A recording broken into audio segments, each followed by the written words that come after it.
everybody, and welcome back to another episode of Opinionated Lushes Does Books and Booze, the series where we invite on indie authors where they get to read a little bit of their books and talk about themselves. So I'm going to throw it to our resident book talker, Dawn Marie, so she can introduce this week's author.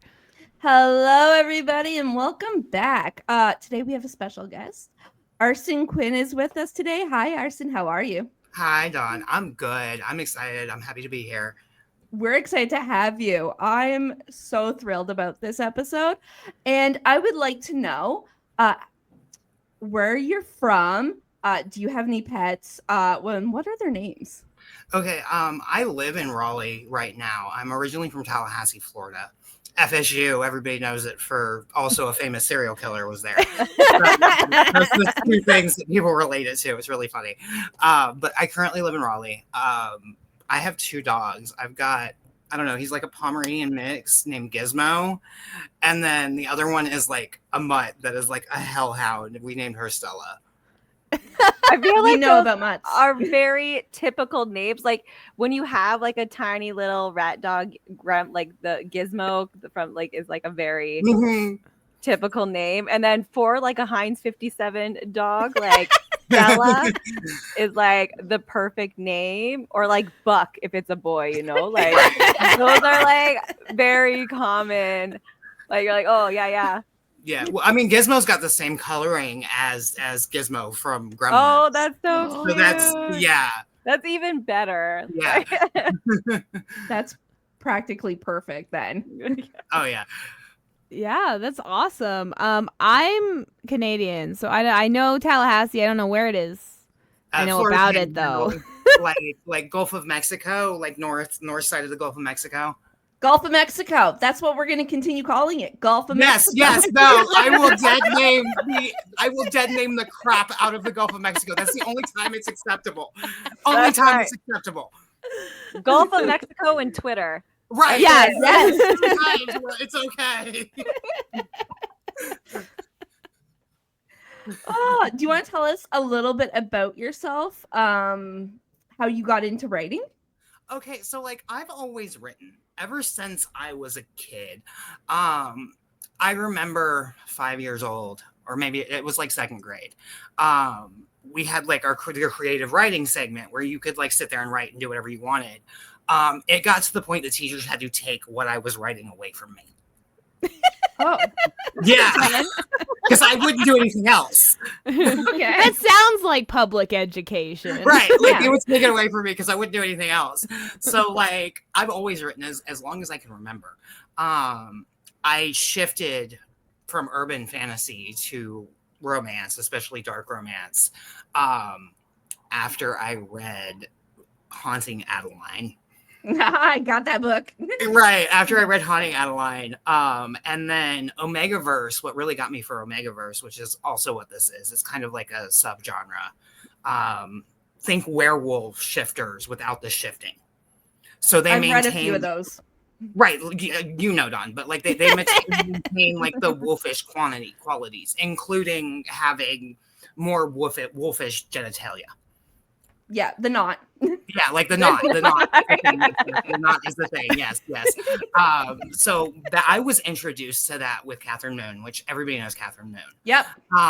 But really got me writing dark Omegaverse in particular was I read the Beta trilogy. And I was like, oh, you can cross over with dark romance and Omegaverse. Beta trilogy is Avine Michaels. Think trafficking, think dual omega, think like grovel, think like bullying, think like all of that. Like it's very much like that vibe. Like right. So that was kind of what inspired me to go down like the Omegaverse route, which this is. I'm currently working on other projects that are not Omegaverse and are just dark romance, but this particular piece is Omegaverse. I love a good Omegaverse. Like you just mentioned Catherine Moon. And I think my first Omegaverse was hers. And it was like Lola and the Millionaires. See, I started with Baby. I ended with that. I went backwards. I was reading the second two, and then I went back to the first, the beginning later. And I was like, okay. Yeah. No, I started with Baby. And I really loved it. And I was like, wait. Yeah. So I went from Baby to I Think Not by Sinclair Kelly. And then by that point, I started down the dark romance rabbit hole. Yeah. It's a good rabbit hole. I mean, you're not wrong. You're not wrong. And now my book kind of exists in the same space as the Beta and Unhinged Cain and even Haunting Adeline. Like, it's that pitch black kind of space. Okay, you mentioned Unhinged Cain. We actually had Brooklyn Cross on our podcast too. Oh my God, that's so awesome. That's so awesome. Okay, so there's a scene in Devil's Pack, and I will unashamedly admit this. There's a scene in Devil's Pack where when I was writing Devil's Pack, I had just read Unhinged Cain. And there was one scene in that book that really stuck with me. If you've read it, you know what scene it is, where she takes an adult toy. Mm-hmm. I kind of replicated that in my own way in Devil's Pack. Nice. Good scene. Yeah, I've read Unhinged Cain and Twisted Able is the Twisted second Able. one. Yeah, Yeah. I have not read the children's duet yet. I did. I read Unhinged Callie. You're Yeah. not gonna like. Well, you're gonna like it, but like, You see, I've heard that there's some fuckery goes down. Quite frankly, Yeah. I've heard that Yeah. like that some fuckery goes down. Yeah, I was not impressed with the beginning. I was not happy, but it turns out good. Yeah, Do you want to tell us a little bit about your book before you start reading? yeah, of course. Devil's Pack came to me when I was watching horror movies. September, it was a couple years ago. And I have like a certain like thing of horror movies that I go through. Like I'll watch the Final Destination movies. I'll watch the Scream movies because Scream is very close to our generation's heart. I'll watch like Hostel movies. I'll watch I Spit on Your Grave. So I Spit on Your Grave is my favorite. So good. Right, is my favorite of that genre. Like that almost like torture element horror movies. That's my favorite. So I'm watching this movie as I'm writing, and my brain goes, what if I take that and turn it into a romance book? And Devil's Pack was born. Yep. That's I'm excited. I'm so excited for this. Yeah. Sonia, do you want to tell us the drink words? Yeah, I can. So we have not, so you know, any one of those nuts. Blade and Omega. Woohoo! So whenever you're ready, you'll start reading. We're gonna drink, and let's get this party started. Yeah, I got you. I'm good. Okay, so I kind of have to set this up a little bit. This is early in the book. What's happened has already happened. So she is on her revenge arc. Nice. So at this point, you've already seen one murder on page, two murders on page, and you're about to see, this is basically a third, plus her meeting this new guy in the pack. Okay. And it's told from my Beta Cain's perspective. He's my assassin. So it's I'm just gonna jump into it. Perfect. So chapter 4 is told from Cain's perspective. Leaving Calliope was the hardest thing I ever had to do. Ever since the day we met, I knew I would never let her go. The memory tugged at me. She had been devastating in her fury, covered in her former alpha's blood. I was painfully hard seeing this Omega in that state. Aiden wanted to stop her, to step in and protect her. I loved that side of him, but there was something primal about the way she moved, how she erased everything that made this man an alpha.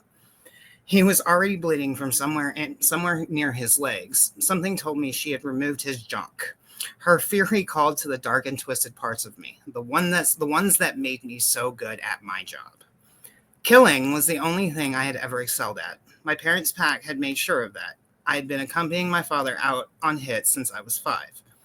He did all the things that a father was supposed to, teaching me a skill. It was a really sweet idea until you realize that the skill he was teaching me was murder.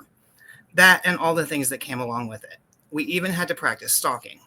I had assignments where I had to learn everything about my target, not knowing if I was going to be told to kill the target.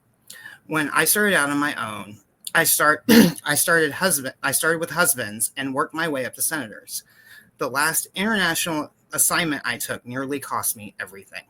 I was sure that Aiden would be gone by the time I got home for Calliope's Heat.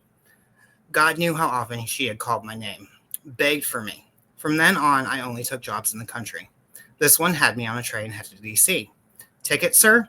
The voice of the elderly porter shook when he asked. I held it up for him to scan. His phone dinged. Handing it back, he said, "Thank you, Mr. Bishop."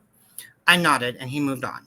Bishop was the name on my fake ID, the one that I would ditch along with the first burner phone when I arrived. My jobs came through several phones, all burners. That gave me the details, like when and where. This wasn't all that different from the others I had taken. My target was the prime minister of some small European country. From what the file told me, he was trafficking Omegas. Not a surprising charge in and of itself. That was kind of my specialty. That was 6 weeks ago.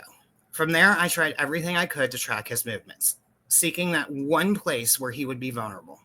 My computer skills were shit by comparison, and I couldn't exactly ask Aiden to hack into foreign governments for me.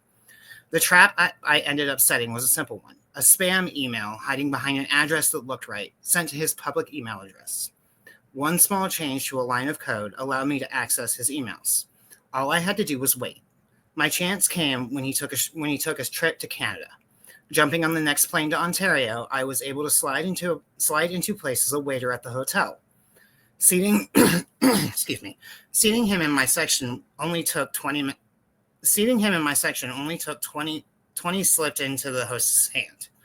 Sliding in close, I slipped the tracker into his jacket pocket. Its weight was minimal, easy to miss.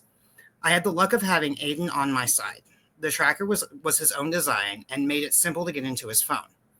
Aiden had searched all of his accounts for weeks, looking for what I had been told was there. Proof. I needed proof that he was the person I was told. I might be an assassin, but I wasn't stupid. I might be an assassin, but I wasn't stupid. Any job I took might be my last.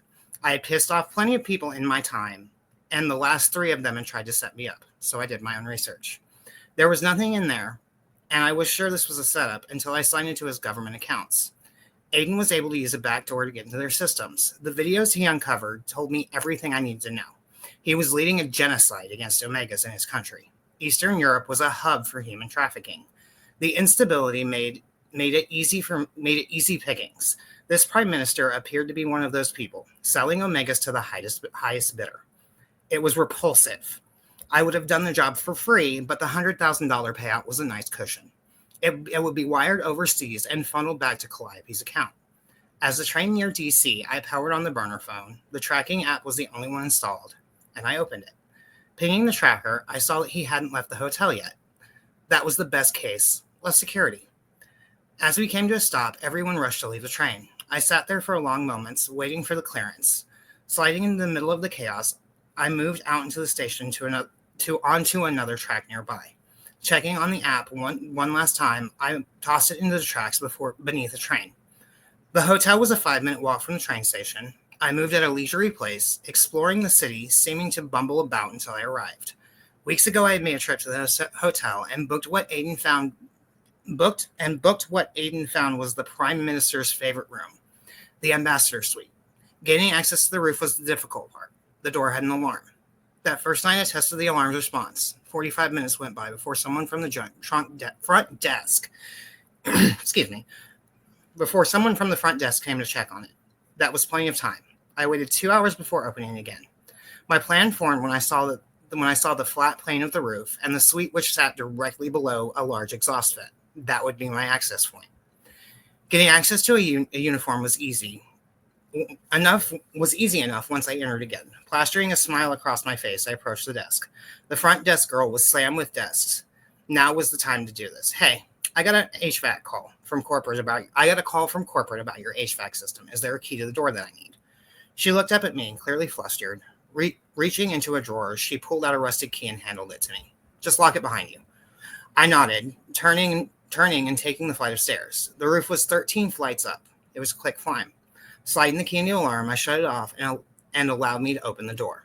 When I visited weeks ago, I had loosened the screws to the vent so I could open it easily. It was a third one from the back left. Coming up on the loose end, I pulled a blade, sliding it between the metal and the roof. I maneuvered it to the side, my arm disappearing inside as I grabbed a package. Pulling out the rappelling gear, I set it beside me. Reaching into a bag, I pulled out the thick rope. In the middle was a slip knot that allowed me to lower myself to the ground. Tightening that loop around the concrete rod near the end, I made sure it was secure before moving back to the vents. A wicked smile crossed my face when I saw the top of a salt and pepper head. I waited for the bastard to reveal himself. Couldn't kill the wrong person. I tapped the blade against the metal in an attempt to get him to look up. It was enough, and his eyes caught mine. I watched the shock cross them. He started to move as I threw the blade down at him. I didn't stay to watch it hit. I never missed my targets. Grabbing the rope, I got to my feet, running before the guards could respond. Wrapping the rope around my waist, I started my descent.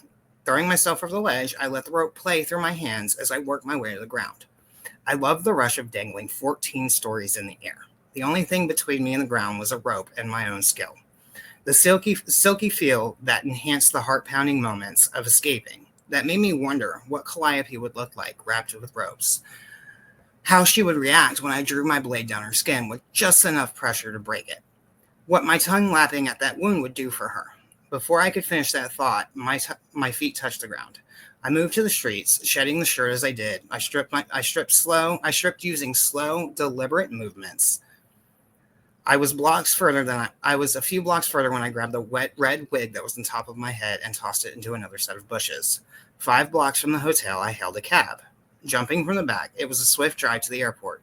Pulling out the last burner phone, I turned it on. Sending one text, I let the person who hired me know it was done. When we got to the airport, I paid in cash, leaving the phone and my fake ID in the cab. Approaching the desk, I produced another ID and claimed the ticket in my name. I managed to get through security, blades and all. An hour later, I was pulling my Mustang from its spot in the garage. I immediately grabbed my real phone and saw that Calliope had texted me to meet her at work. I was close, so I went and met her there. I couldn't wait to get to my Omega. I couldn't wait to take her in the news van and have her ride my cock in the back seat. And as wild and cock-hungry as she was normally, she was 10 times more so during her heat. If she didn't always have one of us inside of her, she whined and begged. It made my heart ache when she did that. Aiden and I agreed that it was our failure, not hers. We should be able to anticipate her needs. It wasn't her fault that she had such intense heats. 2, in less than a month, had been hard on us. We had nearly died from dehydration during the second. But that was no excuse for making it seem like she was in the wrong. That was what the stupid doctor had done before she fired him. As if she decided to have thyroid problems. Her heat was coming soon, and when excuse me, and we did whatever made her happy. But I was starting to think that maybe that we needed some help. Another alpha, maybe? My cock ached at the thought of finding another alpha to help me dominate me. Yet I liked that idea a lot. I pulled up behind the news van and parked. It wouldn't be hard to find Calliope. She was the only Omega here. All of the other reporters were betas, all of them except Dax. He had gotten an offer from a rival station to Calliope's. Taking that offer had made me suspicious. Having the only Omega and Alpha reporters in the same city was bad enough. Their working at rival stations made it worse. They even did the same kind of reporting, investigative journalism. I followed my nose until I was upwind from where my Omega stood. She looked radiant as she told everyone what the police knew about a murder she had committed. Her acting was impeccable. No one would know she had done a thing. She was tiny, barely coming up to my chest, black hair with red highlights and stunning green eyes. Her curves made me rock hard. She was easily the most attractive woman I'd ever seen. Some would have said that someone of her size couldn't have been able to do what this killer had done. They vastly underestimated my Omega's ability. And that high and airy voice with the slight southern drawl. Hearing her sing nasty things with that accent always made my cock ache. Wind swept through the space, sending my scent to her nose. I got to watch the moment her eyes flickered to me. Just a split second where this mask slipped, and her pure, unadulterated joy showed through. She was just about wrapped up when an alpha slid up next to me. You her alpha? I turned and looked up the man. He was large. Tattoos covered most of the exposed skin. My face flushed, cock throbbing in my pants, and then his scent hit me. He smelled coppery, like blood, but there was something more, something closer to death. Fuck, that made me want him even more. This man was trouble, and there was no hiding that. It was the same way I had felt when I met Aiden all those years ago in Calliope. That made me study him even more closely. He towered over me, making me feel small. That was an accomplishment. As soon as I stood over 6 foot. His throat was tattooed with a raven, the wings spreading around his neck and disappearing under his shirt. I knew there was more work under the tight-fitting button-up he wore. The evidence of it showed in the wisps that peeked out from under his cuffs. He was a walking work of art, and that made him all the more fascinating. Calliope finished her report during the time that we had been standing there. I felt Calliope's joy at seeing me as she approached me from behind. I put my arms out to her, and she came to me, allowing me to wrap that arm around her. I was being protective, and rightfully so. Dax was a predator. I didn't know what kind just yet, but until I did, he wasn't coming within 10 feet of my Omega. I would glue myself to her side if I had to. I think that's a good place to stop. That's Woo! a good. That's good. So good. And then No. Dax is my other serial killer, who is completely unhinged and the kind of psychopath that only exists in fiction. Hopefully. Hopefully that fingers crossed. When I say he's the kind of psychopath that only exists in fiction, I mean he's this kind of psychopath who can love somebody who isn't himself. Yes, that's fake. Oh. Yes. Yeah, That's not that doesn't exist. He's Yeah. that kind of psychopath that only exists in these books. Yeah. Good. No, Nice. it was nice, like, listening, and, like, you can kind of, like, feel the different dynamics of the characters, like, already. Yeah. Like, And this is very early. This is chapter 4. That's good. That's Yeah. good. You want to know what you're getting in the beginning, and Oh, then yeah. you let it grow as you Yeah, go on. No, for that was great. Thank Yeah. you. Thank you. I've been Oh. glad to be here. This has been fun. I'm so excited. Like you mentioned, I seen Jessica got excited too. You mentioned Ontario, Canada. That is Yeah. where we're from. Oh, I thought you were gonna say cock. I was like, yeah. Oh yeah, no. This is like literally the least spicy. This book is like 60% spice. But yeah, Ontario, Canada. Yeah, that's Yeah, where we're yeah. from. Yeah, I don't know. I just needed a random city that was close. That was what came to mind. I mean, Yeah, it's a great place.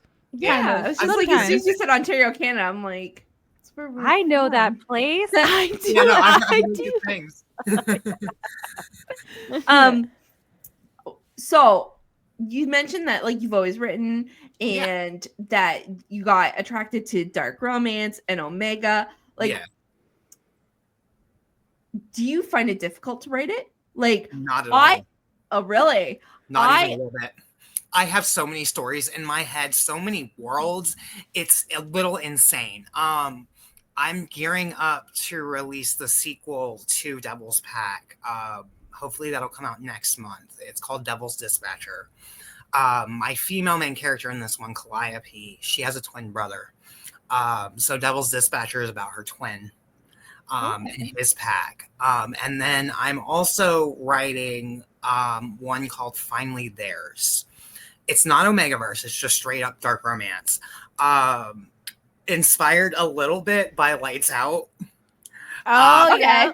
So my brain goes, okay, but like I love this idea. Let me twist it to my own way, because that's what I do. Like authors can't help where they get inspiration from. Yeah. But it's our responsibility to make that a way that is distinguishable from where we got it from. Yeah. No idea is an original idea. Right. anymore. Like no So, idea is an like, original idea. No plots are original plots. What makes them original is the author doing the writing. Yeah. Mhm. And like changing the, like names and like Right. change the scenes to like Right. make it a little bit unique. Okay, right. So Finally Theirs is why I choose. It's 3 guys and a girl. Yeah. So right there, completely different. Different. Dynamic from jump. Like Yeah. that's what I'm saying. Like I'm doing it my way. So Yeah. I'm doing Finally Theirs. I'm going to be at Sinful Signings in July. Right, in July. I'm super excited for that. Tickets are on sale now. I'll also be at Smash and Slash Bash in Chicago. I'm going to be. Isn't that one like in Halloween, like near Halloween? Yeah, it's like October 10th and 11th. I think it's Yeah. I think it's in South Bend, like outside of Chicago. And then the end of October, I'm going to be spent at Spellbound in the Valley in New York. I'm also going to be in their anthology, which is called Monsters Among Us. And I have this really twisted Beauty and the Beast retelling that's going to be in there that's going to be monster. So, like, I don't really stick to a genre. I'm kind of all over the place. Okay. That's amazing. Okay, well, speaking on this genre talk, is there a genre you haven't written yet that you think you might try to explore? Okay, so I have this idea. I don't really do time period pieces. I don't do Regency. I don't do historical. Like, that's just not for me. I respect the people who can do that, but that's just not for me. That being said, I have been kicking around this idea of a serial killer romance set in a 1920s asylum. Okay, okay. That sounds cool. I fuck with that. Right. Like period pieces aren't really my thing, but like, I don't know, maybe. Maybe in giving- the future. It's giving like later date Jack the Ripper kind of thing. You know what I mean? Like, Yeah, like AHS Asylum meets like Yeah, that's exactly. I was like Arrow or American Horror something, Story maybe, like, Asylum. I don't know yet. Like, I haven't even started working on that one. Like Christmas, I have another dark romance coming. Well, it'll be like theoretically November, called Secrets and Stories. With that one, you know, that prompt that goes around every once in a while of like, what if a serial killer and an author are involved, and like the author like has to come up with the ideas, and like the serial killer goes off and figures it out. We did that joke with a podcast. We're like, what if it's a true crime podcast? Yeah. Writing on the serial killer, and the serial killer's doing the crimes. Right. Well, like I took that idea, but they're both authors and they're both serial killers, so they don't know the other person's a serial killer. That sounds great. That Right, sounds like, great. so I named it Stories and Secrets. Yeah, so like I'm all over the place. I literally I write all over the place. Like, That's I good, wish though. I could do that. I'm still writing my first 2 books that I'm nowhere near being done. every single word is a win. It doesn't matter if you sit down and write 100 words. It doesn't matter if you sit down and write 5,000 words. Every single word towards your goal is a win. I actually like that. Yeah, that's a good way to look at it. Every word is a win. I like that. Every single word is a win. Like, because eventually it doesn't, like I said, eventually it doesn't matter if you write 100 words. It doesn't matter if you write 50. It doesn't matter if you have an idea for a quick couple of lines of dialogue and you jot it down real quick. That gets you that many more words towards your word count guideline, whatever that is, your goal, towards your goal, whatever that is. Like, I like that. Yeah. and there are people who take decades motivational. to write their first book. Yeah. True, it's true. Like, Okay, speaking on this, how long on average would you say it takes you to like finish a book? okay, so I'm incredibly fortunate with my circumstances right now, and I am in a place where it's literally an author's dream. My family basically pays my bills and takes care of all of that stuff, so I can focus on my writing. It took me 3 months. No, it didn't even take me 3 months. I finished it. It took me 2 months. It took me 2 months to write the first draft of Devil's Pack. That's Nice. amazing. But okay, so I don't really draft like a lot of people do. My finished, what most people will call rough draft, is actually closer to finished than most people's second or third drafts. Okay, I'm so so you edit as you go, and you make sure it's like Right. Like I'm occasionally like I'll write 10,000 words and then I'll go back to the beginning and I'll work my way back through that 10,000 words, and then I'll do another 10,000 words and I'll go back to the beginning and I'll rework all of that. Like, see, and that's my problem though too, is that I keep doing it and then I'm like, oh no, I didn't like that, and then I switch the story over and over again, and I'm like, fuck, this isn't even what I began with. I mean, honestly, I'm a pantser. I make it up as I go along. I kind of go in with a basic idea, and then my characters run amok. Like, I'm not They have even kidding. I'm not even kidding. Like, there are times where, like, I'll sit there and I'll be like, you don't want to do that. You don't want to do that. You don't want to do that. And they do You it. anyway. And then I'm like, now you got to deal with it. You'll Like- look around and find out. Like, yeah, y'all fafoed. I love that. Yeah. Like, I mean, I don't know. Like, and then, like, also, I write in the white shoes space. So, like, Devil's Dispatcher came out of a desire to me to see where I lose track of the people in the group as individuals. I wanted to see how big I could make the group before they became the same people. Mm-hmm. Yeah. And Yeah. So you like and think it's back. 7. It's 7. That's That's good. your max. 7. You figured it 7. out. Yes. Then you're like, it's yeah, that's 7. a And lot it of was entirely personalities. too complicated to write, and it gave me a headache. And I lost that book 3 times. I lost a completed copy of Devil's Dispatcher 3 times. Oh, geez. Oh my god. I would have Sounds like cried. Sonya. You look horrified. You look horrified. I mean, yeah, like I had a I'd blast. be like, this is a sign. You know? Yeah, like, I had a whole meltdown the first time it happened, and I was able to recover it. Well, half of it. And then I finished it again, and I lost it again because it got overwritten, and I was able to recover it again. And then I had a copy saved on my computer and like a drive, and I lost access to the drive because the password changed. I couldn't get into it, and my computer bricked Now itself. that sounds like me. Yeah, Like, the this same book problems is as cursed. Dawn. That book is cursed, and once I put it out, because it's literally with my editor right now. Like, once I put it out, I'm never touching it again. I'm done. I'm done with that.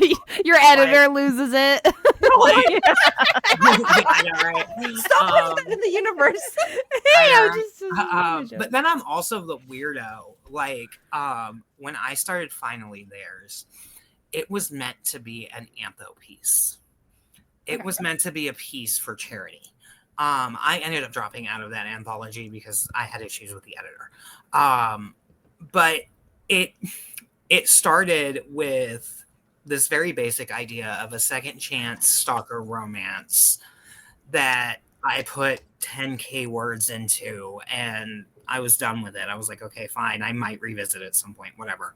But then she kept pushing back at like the most simple things. Like there's a time in Finally where like he's a scare actor. So like he's waiting outside of this theme park for these teenage girls who work there to leave so that they're safe getting in their cars and going home. And she's just like, well, he's a stalker. Why is he doing this? And I'm like, Stalking? Yeah. Why is a stalker stalking? no. It's like, why is he waiting on these girls to leave so they're safe?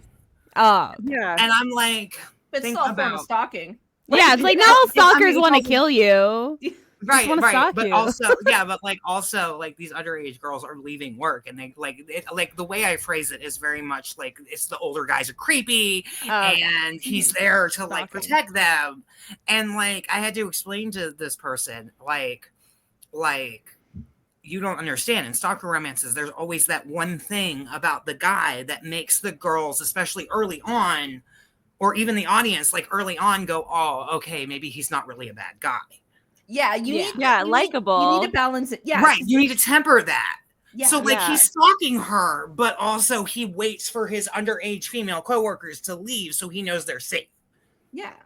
Yeah. Yeah, and I feel like an editor of work should probably understand the type of work they're editing. Like Right. if you don't know what you're doing, maybe that's not the job for you. Right. Like, So I ended up pushing back on that, and I dropped out of it because of that editor. But she kept pushing back on things like that. So I just kept upping the ante. Because I'm like, look, you want this, you're going to get it with the trauma. And I just kept upping the ante and upping the ante and upping the ante. And next thing I knew, I had 20,000 words. Do it out of spite. Like, yeah. So next thing I know, I had 20,000 words. Like, sometimes it works like that. I do a lot of things out of spite. Like, Hey, Sometimes that's how you get my stuff life. done. yeah. No, Sometimes, honestly. sometimes that's how it works. I mean, yeah, no, sometimes that's how it works. Yeah. I like that life. Yeah. In your writing that you have, and the projects you're working on, do you have any of like secrets or Easter eggs in your work that only people who follow your social medias and are paying attention to what you're talking about would find and understand? Oh yeah. Okay. So the series I'm writing are interconnected standalones. Okay. So like Devil's Pack is Devil's Dispatcher. They're related. Okay. So in Devil's Pack, Calliope has a library. And every single book I put out that isn't Omegaverse is one of the books in her library. Oh, no, I love when worlds have libraries. Like in books, in games, like I In need to real know all of life. in real life, I Libraries. like libraries. Like her house, like her nest is built into like her. There's a library built into her nest, but also it has a secret door that opens to a tower. Ooh. She's got a tower and I want a tower with a whole other library upstairs. A library within a library. Yeah. Rich And people her- buy yachts. I would buy secret library doors. We are not the same. Yeah. And her Fuck a men read her yacht. books. And take notes. Yeah. Oh my god, yes. Now I want a library in a library that's attached to a library. That's within a tower. In a tower. Libraries all the way down. The libraries get smaller and smaller until it's one book. It's like those Dutch dolls or whatever, the ones that like The Russian dolls, yeah. yeah, Yeah, it's that's fun. dolls, yeah. Yeah. That's but libraries. I need that. You can make me that. So you've mentioned that you've been writing like the whole time, but what really led to the moment that you're like, I am releasing a book? Okay, so this has to go back to 2020. I wrote a series of 7 short stories to get over an ex. And I spun that out into essentially a novella. One of them out into a novella that was paranormal. It was bad. I would not read it. I would not read it. I would not read it right now. I would have DNF'd that book. It was bad. It was bad. But then sometime between when I wrote that and when I put out Devil's Pack, I started reading dark romance. And I don't know. I've always been fascinated with true crime and serial killers and stuff like that. Like I've always been fascinated with the psychology behind it. It wasn't until I started reading dark romance that it clicked that there could be this crossover. Yeah. Right. Cool. Yeah, no, that was fun. that was a fun realization. So we talked a little bit about like books that like kind of inspired your writing and stuff. Authors, whose are like your favorite like authors that inspire you the most? Oh, that's easy. That's easy. Harley LaRue, Yep. Katie Robert, and PH Yep. Nix. PH Nix. I have one of their. Those are my 3. Those are my 3. Harley. Okay, so that also somewhat overlaps with the list of cis authors that I would trust to write trans women, because I'm a trans femme author. I'm sure you've seen that in like my social media and stuff. I've got the trans flag everywhere. Like, so there's only 3 authors that I would trust to respectfully and correctly write trans women. And it's Harley LaRue. Yeah. She proved that in Soul of a Witch, number 1. It's Katie Robert with I love Katie her Robert. demon book. And then it's Sarah Kate. I would Oh, die. yeah. I would die for a female-led, trans woman-led Salacious Players Club book. Give me. I want it. I want it. Give me. Please, I'm begging. Listen, I have Sarah Kate as a friend on TikTok. You She let has me a know. trans character that was 13 in the first series. She's doing a next gen. I need Sophie's story. Okay, then never mind. Because I was like, wait. I need Sophie's story. I need Sophie's story to be one of them. I'm begging. Because I've only read the first 3 in the Salacious Players Club. I only read you didn't even get to my oh my god, Mercy. I know I haven't read after Mercy Give Me More. is my favorite. Okay, I hated Bo in the first one. I could not stand him. Yeah. I read Bo's book and I was like, oh my god, he's adorable. I melted for him. Yeah, no, I read Praise Me, Eyes on Me, and Give Me More. And that was after I stopped after that. I was like, hey, I got it. And then I should have read Madame, but I didn't. Mercy is good. Mercy is so good. Highest Bidder was okay. It was good. It was good. I heard it's mixed reviews on that one. Yeah, it was I didn't DNF it. I finished it. It was a good book. I made the mistake of reading it on a transatlantic Virgin cruise, surrounded by people in that age bracket who could afford it. Oh, yes. So yeah. Yeah. I enjoyed it, but compared to the rest of the series, it was okay. Yeah. And then Madame was great. I loved Madame. I ate that book up. Oh my god, I did. I ate that book up. I wanted to read it, but then, like I said, I got to Give Me More, and then I was just like, oh, there's other books out there. I'll get back around to it. I still haven't. No, it's not for everybody, and not everybody is right. It's not that I didn't like it. I loved it. It's just there's so many books out there, and I'm like, I gotta get on to on with my TBR. I gotta get on with it. Sometimes it's like that. Yeah, no, sometimes it's like that. I'll get back around. I'll get back around to it. I mean, I'll read anything Sarah Kate writes. To be honest, literally anything she writes, I will read. She wrote what is it's a bully romance. It was one of the very first ones, and I downloaded it. I have the paperback. I have an OOP copy of the paperback. I can't. What's it called again? It's the dude with the chest on the cover.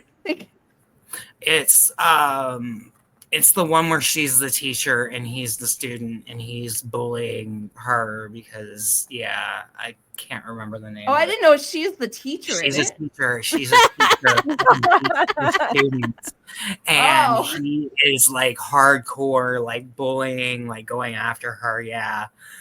He makes her life miserable. I read the first little bit of that. Yeah. Yeah. I thought it was 2 students. My bad. He's a teacher. Oh no.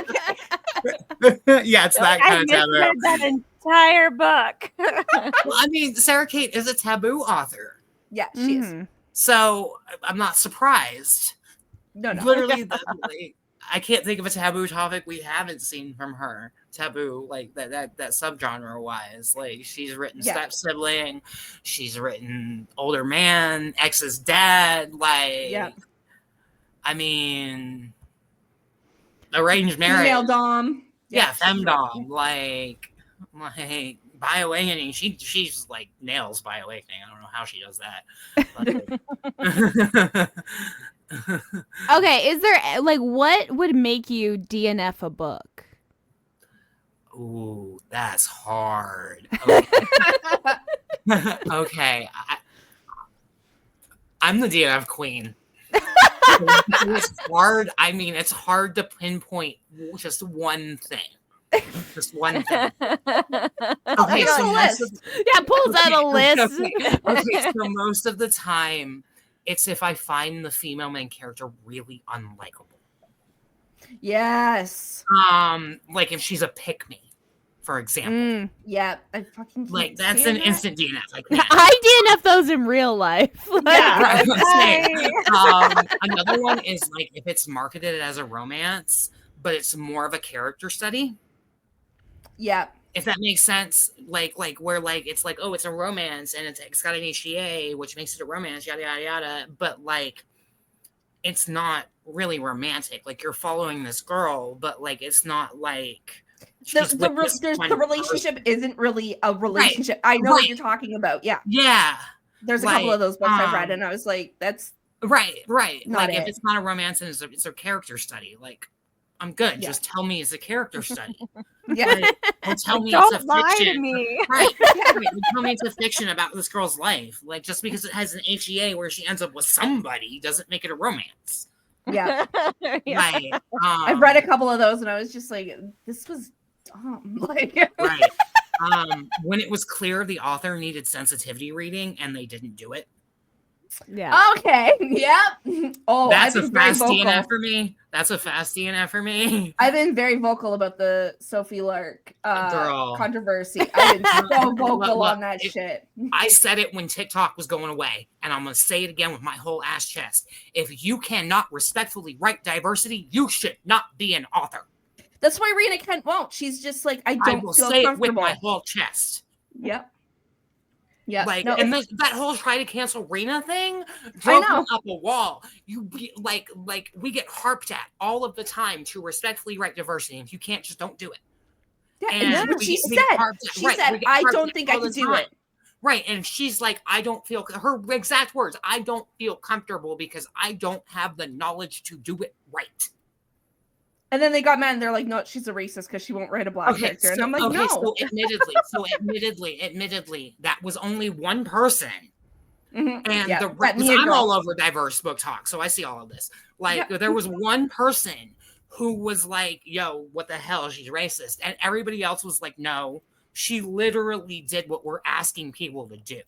Yeah. Mm-hmm. I know exactly who it was, that Mia girl. And then, but now her like little following was saying it too now. And then we're like, no. Like, I can't. Yeah, I can't. Somebody's saying, I don't think I can respectfully write that character.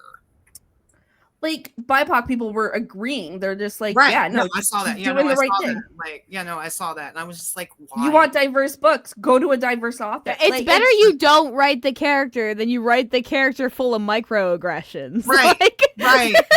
Right. Exactly And it's the it. same thing with queer characters. Like, it's better that queer characters don't exist in your world rather than, rather than have slurs and issues with your character. Yeah. Yeah, Like, be respectful in your writing. Like, just because it's like somewhere like it's a made up world does not mean you get to disrespect real life people. yeah. Like, it's just There's be that. mindful. Yeah. I hate the it's fiction. Like, fuck off. I hate that. No, I hate that. I hate that so much. Like, okay, so it's fiction. We see the red flags and it's a fictional man, so whatever. Yeah. Versus it's fiction. This is actively racist and harmful. Yeah. it's fiction. You can make the world equal. You Right. can A make better people place. not have the same propaganda brain Right. that we were raised on. You can Right, make right. people not like that. You It's can break fiction. it. You can break the cycle. I promise you. I know, right? I know, right? Like, we're also not 20 years ago where a traditionally published author having a book with queer characters in it was completely groundbreaking and had basically almost never happened before. Yeah. now You know we- what I learned today? The show Friends Mhm. was one of the most diverse shows of its time Yes, it was. Yeah. at the time. White At the time. people as the main It cast. still had the It most had the most BIPOC diverse- cover, it had like the most actors diverse in the cast. show. Yep. You see, and now we have authors like Katie Robert and Harley LaRue and Sarah Kate who write about their queer characters and are unashamedly queer about it and have these trad pub deals. As they should. Right, Like, as they should. and then right. there's other authors that should not, like Telly Cole or Sophie Lark. Like, fuck. Sarah J. Maas. Oh my god, don't get me Colleen I fucking said it. Hoover. I said it with my chest. No, the girls. No, SGM and Coho are my two. Ugh, Oh, Coho. It's on site. God, oh, God, no. Right. God. Yeah. I wish she would go away. Right. As soon as the controversy came about her, Jessica seen like the movie, the controversy about It Ends With Us, and she's like, "Hey Dawn, look," and I was like, "No, I get cannot the stand fuck her. away from me." I could not stand her. I can't stand her. Oh my god. Like, Yeah, no, Coho is not a no. No. Never read one of her books. I never want to.